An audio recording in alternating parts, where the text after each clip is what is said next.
growing up, I was never really passionate about shoes. It's just something that I happened to be led to.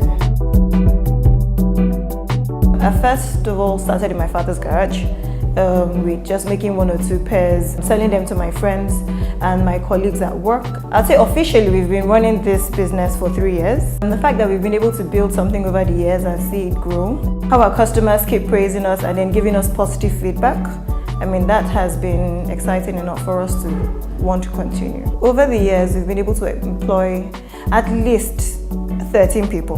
When I first of all started, there was a bit of stigma from most people because I used to do mainly men's shoes, and then they're like, okay, why would a woman do a man's shoes and how well can you make them?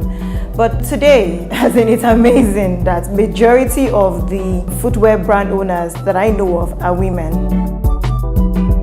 The whole Made in Nigeria thing has helped a lot. When the dollar increased, that one too helped a lot. So a lot of people have begun to embrace the fact that, okay, there are people that actually do pretty good international standard footwear in Nigeria. And then sometimes, when they see it on the website and they're like, okay, I still want to see what it looks like, and then when they get to have the physical product, and they're like, okay, it even looks better physically than what it is in the picture. So that alone has increased the acceptability of customers.